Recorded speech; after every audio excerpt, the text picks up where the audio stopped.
welcome to Making It Last, where we share ideas to help families tackle major issues. I'm your host, Regina DeMeo, and with me today is Daniel Okonkwo from DCLY's Youth, which is also known as DCLY, right? That's right. So thanks so much for being here, Daniel. Thank you for having me. Absolutely. So can you just tell me a little bit more about what your organization does? Sure. DCLY's for Youth is a juvenile justice policy and advocacy and direct representation organization. And we are focused on advocating for reforms in the DC's juvenile justice system that promote positive youth development, effective legal representation, and positive relationships and supportive relationships between DC's community and DC's youth. So we try, our stated mission is to make sure that DC has the smallest and best juvenile justice system. The smallest in that we want to have the juvenile justice system only deal with the most appropriate young people, the most appropriate cases, and the best being that it has the components that if a young person does become involved in the juvenile justice system, that they are given the tools to succeed once they're out of that system. No, that makes sense. So what is defined, what's the age range of people that you're dealing with? So the jurisdiction of the juvenile jurisdiction in DC goes up to age 21. And unfortunately, we've been seeing kids younger and younger come in. So we're talking about kids who are younger in middle school age, so 11, 12, 13, who are getting arrested. Wow. Mm-hmm. What are the most common offenses they're being arrested for? Sure, and that's really proven to be one of our main areas that we're working on. Okay. School-based incidents are becoming an increasingly large amount of cases that are coming into the juvenile justice system. But, you know, we call them horror stories. There's incidents of young people being arrested for assault with a deadly weapon milk carton, or assault with a deadly weapon snowball, for, you can imagine what, a food fight in school, a snowball fight after school. So some of those are on the lower end. But, you know, we do have young people who are arrested for more serious offenses, you know, robberies, armed robberies, and cases on that other end of the spectrum. Wow. So the whole spectrum. A lot of drugs? Yeah, marijuana possession is probably one of the bigger drivers of cases as well. I would imagine, yeah. So at what point do you get involved if you guys are going to represent a child? Sure. So we not only do advocacy on a systemic level, we also have a direct representation component. And when a young person is arrested, they're brought into the courthouse, and at that time, my colleague is usually appointed if it's his turn. Right. It's his turn on the wheel, he'll be appointed. And so that's when we get involved with individuals. But we're involved kind of on a daily basis on a systemic level. You know, so is that more the focus? Yeah, the focus for us is more the systemic level. What kind of system do we have? And when we started DCLY's for Youth, we were all young graduates from Georgetown Law School. We all came out of the juvenile justice clinic. So our third year in law school, we were student attorneys. You know, we had caseloads. We learned how to do investigations, the whole nine. But we realized, the group of people that founded DCLY's for Youth, that no matter what we were able to do as attorneys, if we got acquittal after acquittal after acquittal, if we were sending these young people back into the same communities that drove them into the juvenile justice system in the first place, we weren't going to really have any effect on changing the landscape for young people in DC. Right, you're getting a quick fix, but not changing long-term what was going to happen. Right. We weren't changing long-term life outcomes for young people, and that's what we were really concerned with. Okay. So what do you do in terms of, you know, trying to change the system or, you know, review what's going on and try and make things better? Sure. So we interact with local agency officials, so the Department of Youth Rehabilitation Services, which is the cabinet-level agency that is essentially DC's juvenile justice agency, okay. Along with DC council committees that have oversight over that agency and that really make the laws that impact our young people. So we're constantly engaging in advocacy directed at those bodies based on research and data, based on our analysis of what's happening in the city, to try and craft legislation or have them enact policies that are really have a positive effect on young people. So can you tell me some of the research that is sort of driving certain goals for you guys right now? Sure. So one of the things that we're becoming focused on, I mentioned it briefly earlier, is what's happening in the schools and why are so many young people being arrested in schools. So one of the things that we did about a year ago was we started making data requests from the schools to figure out, asking them, what kids were getting suspended, in what numbers, from which schools, and for what offenses, and for how long. Really, because research has shown that there's a correlation between the long-term educational outcomes of a young person and whether or not they've been suspended for multiple days. Mm-hmm. And being suspended for multiple days makes a young person more likely to be engaged in, start becoming connected to the juvenile justice system.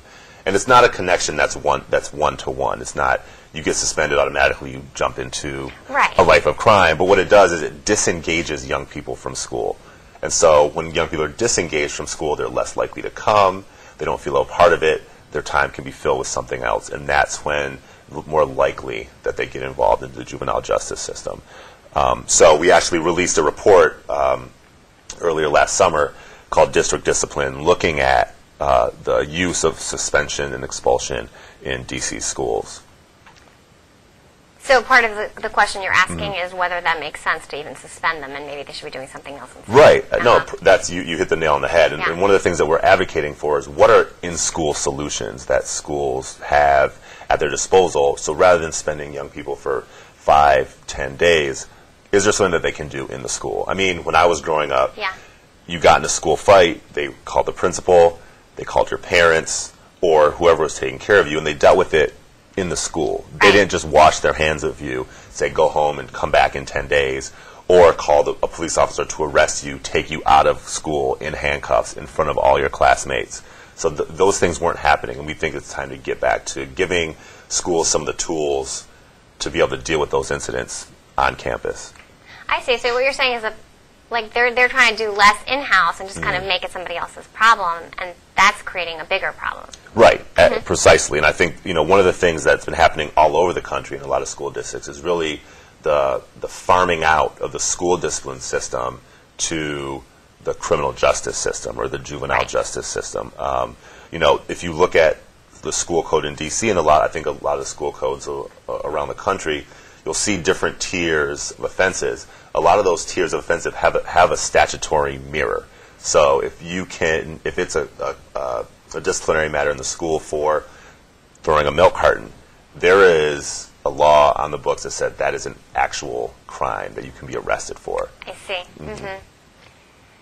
I mean, what does the inside of the system look like? Because thank God I have no idea. I never want to really have an idea of what it looks like to be inside that system. But let's say there's a conviction and the child is placed. I mean, do most of them go into a detention center, or are most placed in home detention? So they're both. There's both. DC has a system of community-based care, as well as a secure detention, different levels of secure detention. So it depends on the offense? It depends on the level of the offense. And it can also depend on some of the things we call social factors. What is that young person's engagement in school?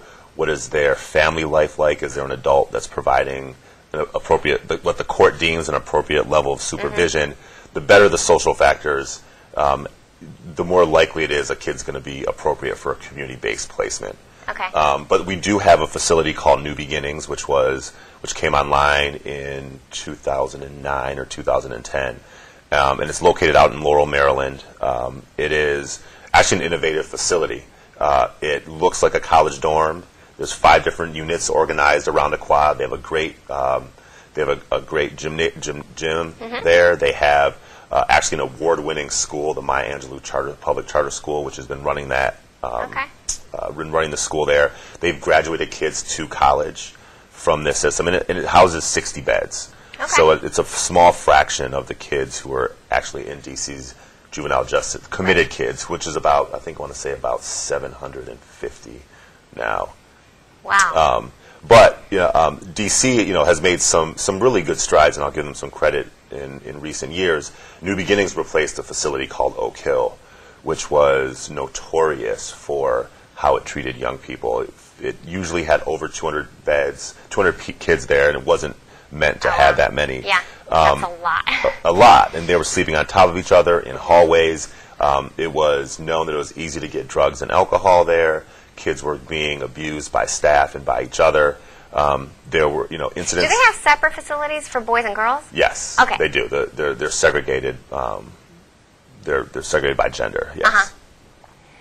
And I mean, are they allowed to have visits from the outside? I mean, is it the same pretty much as prison, just, I don't know, a little bit kinder? Not really. I mean, so the goal of the juvenile justice system is rehabilitation. So, whereas I think the goal of the criminal justice system, that's just punishment, is retribution, right? Yeah. So they're completely different. And I think that, so one of the things that research has shown is that for young people to be rehabilitated, the family has to take a role. Okay. The family has to have a huge role in getting that right person, getting that young person back on the right track.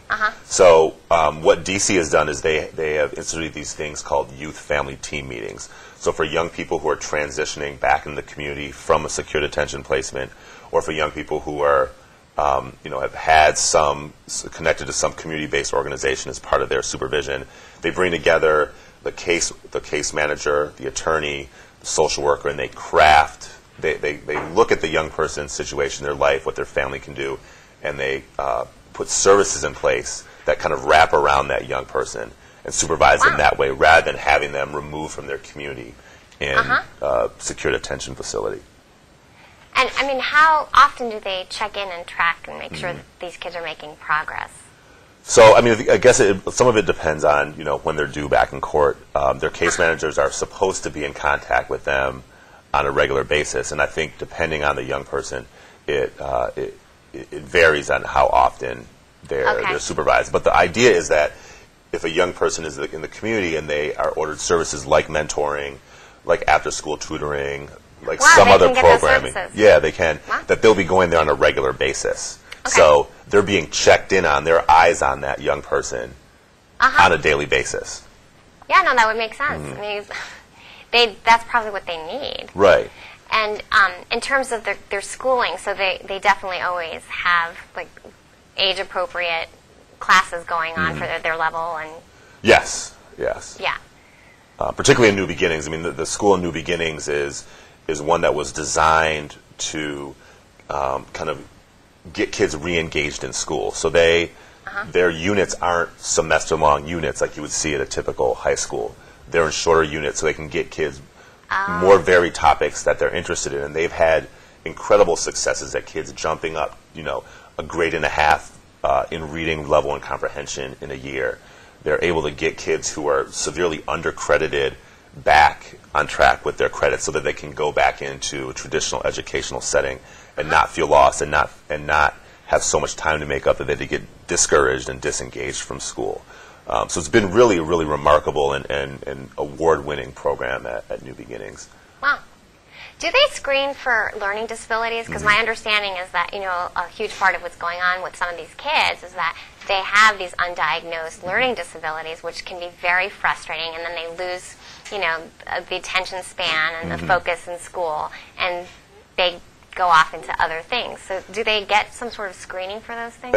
I don't want to speak on individual cases. They should. I mean, they should. And a lot of young people, or some young people, I think all of them should, also have educational advocates who are able to say, well, you haven't been in school for 30 days. Let's look at why. Right. Can we get you screened for any type of learning disabilities or difficulties? And then, let's get you an individualized education plan so that you can move towards completing school in an environment that's conducive to you learning. Yeah, no, I think that makes total sense. I mean, I'm for young people getting whatever they need to get to the next level. I mean, unfortunately, a lot of the neighborhoods where our young people are coming from are severely under-resourced. And so if our city can't provide for them, and they happen to be court contacted, then the juvenile justice system is going to have to take care of that. But one thing I will add is that we also believe at DC Lawyers for Youth, and I do personally, that young people shouldn't have to be connected to the court to get those services. They shouldn't, right. There shouldn't be some court involvement that saddles them with the record, that takes them away from their family, in order for them to get the basic services that they need to progress to the next level in life. Yeah, absolutely. Well, we're going to take a short break. Okay. And then we will be right back. A single ember from a wildfire can travel over a mile. That ember can ignite and destroy your home or community. You can't control where that ember will land. Only what happens before it does. Visit fireadapted.org to learn how you can help protect your community from wildfires. Welcome back to Making It Last, where we share ideas to help families tackle major issues. I'm your host, Regina DeMeo, and with me today is Daniel from the DC Lawyers for Youth, and I just found out that he's actually a fellow Georgetown alum. That's right. So that's really awesome. Thanks for being here, Daniel. Thank you. Thank you for having me. So it turns out that the way the organization was founded was because a bunch of students got together and realized they wanted to create this organization. Right. So we were founded in 2007 by 10 recent graduates from Georgetown Law Center's Juvenile Justice Clinic. And we realized that having graduated and, all of us having our different, mostly private sector jobs, that we really missed the engagement that we had during our years, during our year as a student attorney representing young people. I mean, what you do is so meaningful. Right. Yeah. And we got in, when you do that work, you get involved in you really get involved in the young person's lives. And so you learn about, what's going on in the schools, what policies that the city is enacting and how they affect young people. And I think for the 10 of us that started DCLY, we were really interested in, the system overall and not just getting good outcomes for young people when they were in court, but saying, what kind of community should they have? And so we looked at the juvenile justice system as not just what happens when a young person hits the courtroom door, but really what are the supports in their community? What things what things exist to keep them out of the traditional juvenile justice system? And so we wanted to work on that whole spectrum of issues. Which is why you do all that research. Right. Yeah. Right. So what do the stats show, if you can? Yeah, sure. So I think, last year's budget for DC's juvenile justice system was around $125 million. Wow. Which is a lot of money. And it's put even into stark contrast, I think, in how our city sometimes prioritizes how it spends money. When if you realize that $125 is more than the city spends on its parks, its libraries, its Department of Employment Services for young people, and it's the nonprofit agency that gives grants for other, out-of-school time organizations for young people. Right. So those 4 agencies that are developed to help young people succeed, to give them options that aren't connected to some court outcome, are dwarfed by the spending on the back-end juvenile justice punishment system. So, one of the things that we're trying to make people realize, and especially the council, there are ways to invest in young people early that can actually save the city money. Right. It would be much better to invest in high-quality mentoring for young people, and get a huge outcome where you aren't spending, tens of millions of dollars on a punitive juvenile justice system, for example. It'd be also better to spend money on, parks and libraries and things like that, and really getting young people engaged through those areas than allowing it to happen through the court system. Yeah, I mean, I think that if they spent more money, especially on after-school activities and summer programs, those kids that are home for the summer, and it's like if they don't have any supervision, they're going to get in trouble, right? Especially in the communities they're in. I mean, I don't mean to, profile people, but, it's the dicier the community, the more the dicier the temptations are going to be, right? Well, I think if you look at, again, we like to base all our work on, on research and sound data, and it shows that, the areas of D.C. where young people are mostly, that are mostly populating the juvenile justice system are from wards that have the least amount of resources. Right. And so, along that line, D.C. is really a divided city. I mean, very much 99% of the young people are coming to the juvenile justice system from east of Rock Creek Park. 75% of that 99 are coming from, wards 5, 7, and 8. And so we're seeing a lot of disproportionate representation in the juvenile justice system. And one of the hopes is that, some of the recent legislation in D.C. can counteract that. So there's a decriminalization of marijuana bill that is wending its way through the city council, which would, not make marijuana use legal, but it would decriminalize small amounts of possession. Right. And as we were conversing earlier, that's, one of the charges that brings a lot of people into the system. And so that passing this legislation could have an effect on lowering the disproportionate representation of young Black and Latino males and females in our juvenile justice system. Yeah, I mean, and if you're going to prioritize, you want to definitely focus on the more violent acts, and something that's, I'm not saying that I'm okay with drugs, but I'm just saying if it's for personal use, a small amount, and it's not, there's no violence involved. These kids don't need to be locked up and severely, labeled for the rest of their lives. Let's get them, some good activities they can focus on and channel their energy in positive ways. Right, and I think that's one of the things that this bill has the potential to do, and that's really what we work on generally too. Is that even if a young person is in that category of they are accused of some of the more violent acts, that even if they're convicted of that they're given a chance. Right. One of the things the Supreme Court has even said is that young people are fundamentally different. The Supreme Court in a number of cases has just said, listen, young people, until they're, brain science says up until the age of 24, but the Supreme Court has said maybe a little younger, they're fundamentally different, that they process risk and reward differently. And so, we don't want young people to be forever scarred by involvement in the juvenile justice system that isn't prepared to rehabilitate them. And so that's what we really try and make sure that DC's system is one that is focused on rehabilitation. Right. I mean, for me, the way I view it is that I don't think you should punish a child for the sins of their parents, right? So it's not the child's fault that their parents maybe lack resources or an education, or, they're poor and maybe they're taking some risky, behaviors on in their life. But, so until you teach the child better, until you give the child different opportunities, I mean, you got to cut them some slack. Yeah, I agree. And I think that the juvenile justice system, a criminal justice system, shouldn't be the social safety net. No, right. There's plenty of other ways to address issues where parents maybe can't be as involved as they may want to be for whatever reason. The place to put that young person is not the juvenile justice system, where you're heaping harm on harm. Yeah, because it's they're going to compare notes, and they're going to learn to even be better at whatever it is that they're doing. Right. So let me ask you, how do you get most of your funding? Is it through? Is it a 501c3? We are. Yes, yeah. we are. We're okay with the IRS. Yeah. We are a 501c3, and most of our funding is through private foundations. Foundations that look at funding economic justice activities, that look at funding advocacy, and so they make up the bulk of our funding. But a lot of our funding too is increasingly coming from individual donors through fundraisers. For instance, we just had our first annual DCLY fall ball about 3 weeks ago in downtown DC, and that was a big fundraiser.